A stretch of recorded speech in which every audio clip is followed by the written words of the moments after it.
Hello दोस्तों, good morning, जय श्री कृष्णा, राधे राधे। कैसे हो आप लोग? उम्मीद करती हूँ आप सब लोग अच्छे होंगे। मैं भी एकदम ठीक हूँ। और आज डेट है 24 दिसंबर और मौसम दिखाती हूँ आज आप लोगों को कि कैसा मौसम हो रहा है। तो बहुत सुहाना मौसम है गाइस, सच में। मतलब ठंड नहीं है बिल्कुल भी और अच्छी खासी धूप भी निकल रही है।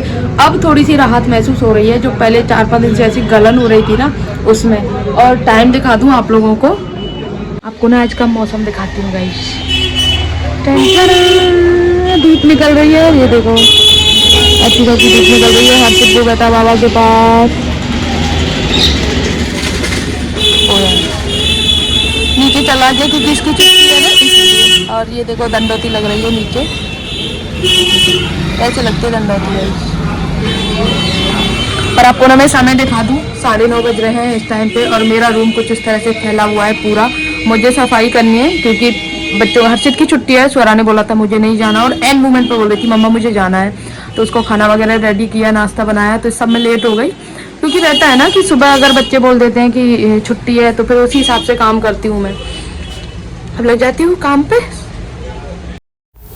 और गाइस आप लोगों ना आज की बात बताती हूँ कि हर्षित की छुट्टी थी और स्वरा ने भी बोला था मुझे रात को कि मम्मा मुझे स्कूल नहीं जाना है। तो मैंने बोला था ठीक है, क्योंकि ना 2 दिन से ठंड हो रही थी। तो आज उसने प्रॉमिस किया था कि मम्मा मुझे आज कल मत भेजना, आज धूप खिल गई। तो मैंने उसको प्रॉमिस किया था, तो मैंने बोला चल ठीक है मत जा।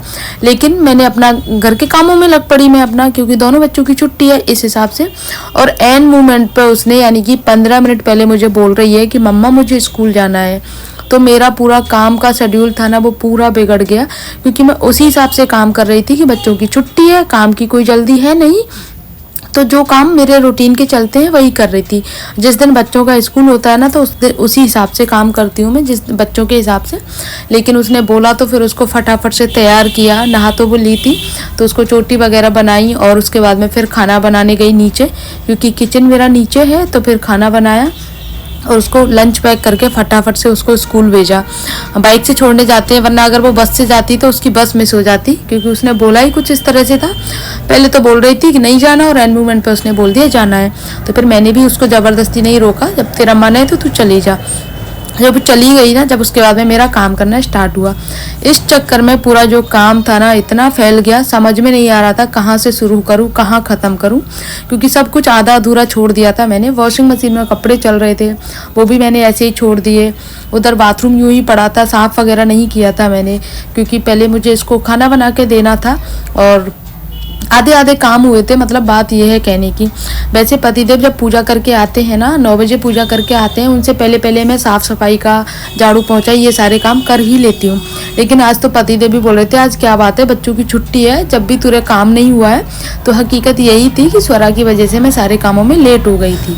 कुछ लोगों का ना सिर्फ यही गीत गाना चलता रहता है कि घर का काम इतना सारा है, कैसे होगा, घर का काम खत्म ही नहीं होता है, सुबह से शाम तक लगे रहते हैं। तो क्या सच में सुबह से शाम तक काम कंटिन्यू करते रहते हैं? चाहे कितना भी बड़ा घर हो, चाहे कितने भी लोग हों। अच्छा, ज़्यादा फैमिली मेम्बर होते हैं तो फिर भी देखो समझ में आता है कि हाँ, हर एक फैमिली के हिसाब से, मेम्बर के हिसाब से बच्चे भी रहते हैं, तो काम हो जाता है खाने का पीने का, प्लस झाड़ू पोंछा साफ सफाई। क्योंकि जब ज़्यादा लोग रहते हैं तो घर भी गंदा हो ही जाता है, फिर बर्तन वगैरह, इस तरह से ना काफ़ी ज़्यादा काम हो जाता है जॉइंट फैमिली में।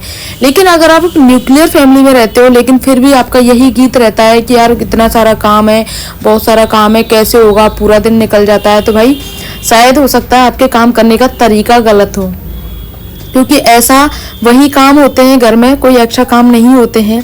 वही घर की साफ़ सफाई, वही झाड़ू पोंछा, डस्टिंग, क्लीनिंग, बर्तन, कपड़े, ये सारा कुछ होता है। और मैं सोचती हूँ शायद 90% घरों में कपड़े मशीन से ही धुलते हैं, हाथ से बहुत कम धुलते हैं। तो आपके पास में ना मशीन का भी काम नहीं रहता, मतलब हाथ से धुलने का काम भी नहीं रहता है कपड़ों का। फिर भी बहुत से लोगों की शिकायत रहती है, काम बहुत रहता है। तो पहले अपने काम करने का तरीका चेंज करना होगा, उसके बाद में ही ये सारी चीज़ें ख़त्म होंगी। क्योंकि जब आपके माइंड में चलता रहता है ना इतना सारा काम, इतना सारा काम, उसका असर आप पे तो होता ही है, साथ में फैमिली पे भी पड़ता है। क्योंकि आप काम के चक्कर में चिड़चिड़े रहते हैं और उस चक्कर में फैमिली में भी कहीं ना कहीं चिड़चिड़ापन आ ही जाता है। अगर एक फैमिली मेंबर, पूरी फैमिली खुश है और एक फैमिली मेंबर अगर चिड़चिड़ा है ना, तो उसकी वजह से पूरी फैमिली सफ़र करती है। वो भी बस उसी ड्यूरेशन में उसी में सफ़र करती रहती है कि ना तो हंस बोल सकते हैं क्योंकि उसको बुरा लगता है, उसका मूड अपसेट है इस चक्कर में। तो खुद को, क्योंकि हम हाउस वाइफ हैं, हमारा फर्ज भी है, हमारा हक भी है खुद का ध्यान रखना और साथ में अपने घर वालों का ध्यान रखना।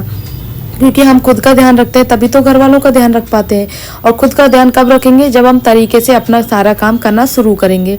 जैसे कि अपना सुबह उठना, उठने के बाद में एक्सरसाइज करना, क्योंकि हर कोई हाउस वाइफ है, जो भी जिनके बच्चे हैं, जिनके बच्चे नहीं भी हैं, वो भी वर्किंग वुमेन है। तो सबसे पहले तो ना आपको अपने ऊपर ध्यान देना होगा। काम तो चलता ही रहता है पूरा जीवन, लेकिन आपका शरीर जो है ना, वो जीवन के हिसाब से जैसे जैसे आपकी एज बढ़ती जाती है ना, उस हिसाब से उसमें चेंजेस आते जाते हैं। पहले जैसे शरीर नहीं रहता है, 2 साल 3 साल बाद में बहुत ज़्यादा गिरावट देखने को मिलती है शरीर में। अगर आप एक्सरसाइज करते हो, अपनी लाइफ स्टाइल को अच्छे से, रूटीन को मेंटेन करके रखते हो, तो आपकी जो लाइफ है, आपकी लाइफ स्टाइल है, आपका पूरा दिन का रूटीन है, वो अच्छे से हो जाता है। बहुत से लोगों को आप लोगों ने देखा होगा कि 30-35 की एज आते आते ही वो इतना थक जाते हैं कि हम पे बैठ के पहुंचा नहीं लगता, ये नहीं होता, जरा सा चला नहीं जाता, पैर दर्द करने लगते हैं, सीढ़ियाँ नहीं चढ़ पाते हैं। तो उनका रीज़न यही है कि वो खुद के ऊपर ध्यान नहीं दिया उन्होंने स्टार्टिंग में। और स्टार्टिंग क्या, अभी भी देर नहीं हुई है। अगर वो अभी भी अपने ऊपर ध्यान दें तो इन सारी समस्याओं से छुटकारा पा सकते हैं। और बहुत से लोग आप लोगों ने पिछले ज़माने के आप लोगों ने देखा है क्या कि जो 60, 70, 80 साल के लोग रहते थे, वो भी बहुत एक्टिव रहते थे। वो भी अपना सारा काम खुद से करते थे। और पहले के ज़माने के जो लोग थे ना, वो खेतों में भी काम करते थे, गाय भैंस का भी काम करते थे। और सुबह जल्दी उठना, दिन में भी थोड़ा आराम कर लेना। घर के जॉइंट फैमिलियाँ होती थी तो कितना सारा काम होता था, लेकिन उनके जो काम करने का तरीका था ना, वही उनके लिए एक्सरसाइज था। वो कोई अलग से एक्सरसाइज, जिम ज्वाइन नहीं करती थी, बस वो काम उस तरीके से करती थी कि अपना शरीर भी चलता रहे उनका उस हिसाब से। उसी वजह से तो वो इतना लंबी लाइफ जीती थी और स्वस्थ रहते थे पिछले ज़माने के लोग। आज के टाइम में तो 30-35 आते ही घुटनों की बीमारियाँ स्टार्ट हो जाती हैं, डायबिटीज़, बीपी, थायराइड और बहुत सारी परेशानियाँ हैं, वो 30+ में स्टार्ट हो जाती हैं। तो इन सब से अगर छुटकारा पाना है तो अपनी लाइफ स्टाइल पे प्लस एक्सरसाइज, योगा, खान पान, इस सब पे ध्यान देना होगा, तभी आप ये सारी चीज़ें कर पाते हो। तो मेरे 2 छोटे छोटे बच्चे हैं, एक 8 साल का है, एक 5 साल का है, 5+ का है। तो दोनों बच्चे छोटे हैं, पूरा दिन मेरा काम से में ही निकलता है, आप लोगों को बता दूं। लेकिन इसका मतलब ये नहीं है कि मैं कंटिन्यू काम करती रहती हूँ। मेरा कहने का मतलब ये है कि अगर घर में आप रहते हो तो काम तो करना ही है, हमें ही करना है, किसी बाहर वाले को नहीं करना, क्योंकि काम अपना है, लोग अपने हैं। और अगर आप वर्किंग वुमेन हैं तो भी आपको ही काम करना है, क्योंकि एक हमारा जो सोसाइटी है ना, एक ऐसी है कि चाहे हाउस वाइफ हो, चाहे वर्किंग वुमेन हो, तो आपको घर का काम करके ही बाहर जाना होगा। इवन आपकी तबीयत खराब है ना, तो आपको दवाई लेके घर का काम करना होगा। ये हमारी समाज की कड़वी सच्चाई है कि बहू के आते ही, चाहे सास कितनी ही जवान क्यों ना हो, उसको भी बिल्कुल जो खाना है बिल्कुल प्लेट में चाहिए होता है, बिस्तर पे चाहिए होता है, सारी चीज़ें, चाय, खाना पीना, हर चीज़, क्योंकि वो आते ही बिल्कुल बूढ़े हो जाते हैं। तो ये चीज़ है ना, ये बिल्कुल गलत है। अगर आपके हाथ पैर चल रहे हैं, आपके मतलब शरीर में बस की है, आप सारे काम कर पाते हैं खुद से, तो बहू के आश्रित क्यों रहना? खुद से करो ना अपने सारे काम, क्योंकि आप खुद से काम करते हो तो बहू को भी हेल्प मिलती है और आप खुद भी अपने आप को पॉजिटिव फील करते हो। क्योंकि जब आप सारे दिन यूं ही पड़े रहते हो, बिस्तर पे बैठे रहते हो, और बहू सारा दिन काम करती है, तो वो चिड़चिड़ाएगी, क्योंकि उसके पास बच्चे भी हैं प्लस घर का काम भी है। और आप सही सलामत हो, फिर भी आप बिस्तर पे बैठे रहते हो, ऊपर से उसमें मीन मेघ निकालते रहते हैं। तो यही जो सारी वजह है ना, वो चिड़चिड़ाने की या फिर वो गुस्सा की, आपसी मनमुटाव, इन्हीं वजह से होता है। अक्सर घरों में इन्हीं वजह से होता है। तो देखो, कोई भी काम वो कहावत है ना कि ताली दोनों हाथों से बजती है। तो अगर कुछ भी करना है ना, घर में पॉजिटिविटी हो चाहे नेगेटिविटी हो, हम दोनों जो हाउसवाइफ होती हैं और हाउसवाइफ के साथ में जो रहता है, उनके हाथ में होता है। क्योंकि जेंट्स लोग जो होते हैं ना, वो सुबह के जाके शाम को आते हैं, ऑफिस जाते हैं। सुबह अगर उनका नॉर्मल निकल जाता है। रात को जब वो घर आते हैं तो जैसे अगर घर में उनको कुछ ऐसा नेगेटिव माहौल मिलता है तो वो भी थके हुए आते हैं, और घर में अगर नेगेटिव माहौल है तो वो और ज़्यादा परेशान हो जाते हैं। तो सबसे पहले तो हमारी कोशिश यही रहनी चाहिए कि माहौल जो घर का है ना वो पॉजिटिव रहना चाहिए, क्योंकि हम सुबह से लेकर रात तक घर में रहते हैं, 24 आवर्स घर में रहते हैं, लेकिन जेंट्स लोग जो है ना बाहर रहते हैं, उनको किस तरह से काम करना होता है, किस तरह से वो कमा के लेके आते हैं, वो सारी चीज़ों की भी जानकारी हमें ही रखनी होती है, क्योंकि वो हमारे बिना बोले हर चीज़ पूरी करते हैं, हमारी हर मांग पूरी करते हैं हमारे लिए। मतलब हम जिन चीज़ों की मना भी करते हैं ना वो चीज़ भी वो ला करके देते हैं, अपने लिए कभी नहीं लेते लेकिन हमारे लिए ला कर देते हैं। ये चीज़ सबसे बड़ी चीज़ होती है किसी भी कपल के लिए, किसी भी औरत के लिए। और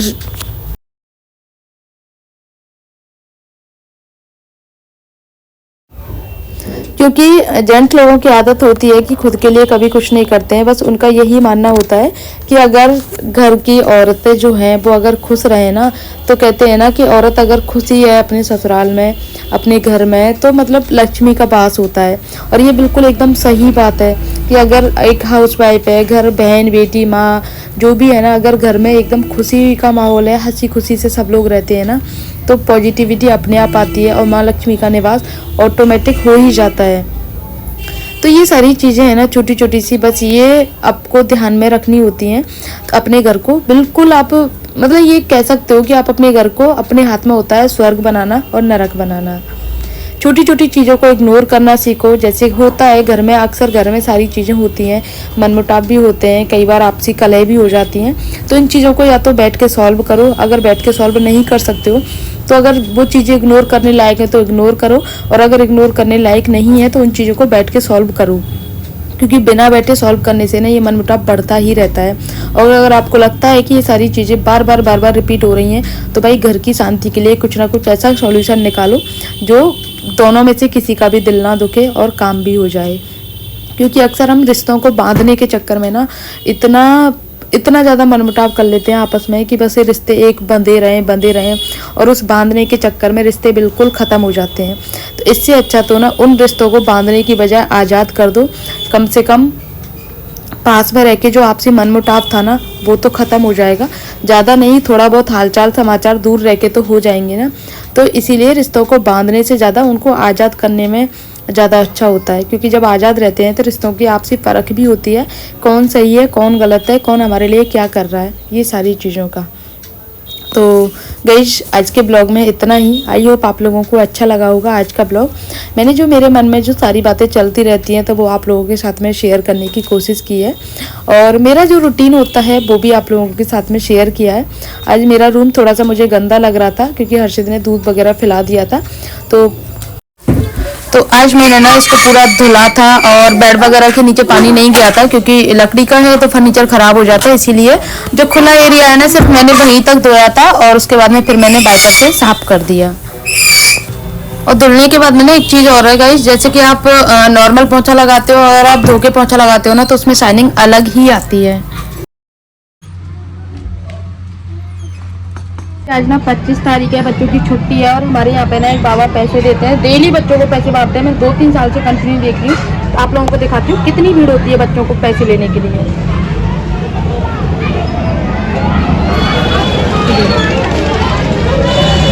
वहाँ से वहाँ तक लाइन लगी हुई है, और अभी बच्चे आ ही रहे हैं डेली। ये अंदर की तरफ है, 2 लाइन लगी हुई है वहाँ से वहाँ तक। सब बच्चों को पैसे देते हैं, चाहे बड़े हों छोटे हों। लड़कियों को 20 रुपये देते हैं, लड़कों को 10 रुपये देते हैं। और वो काफ़ी बड़ी बड़ी लड़कियां भी हैं, मैरिड भी हैं उनमें।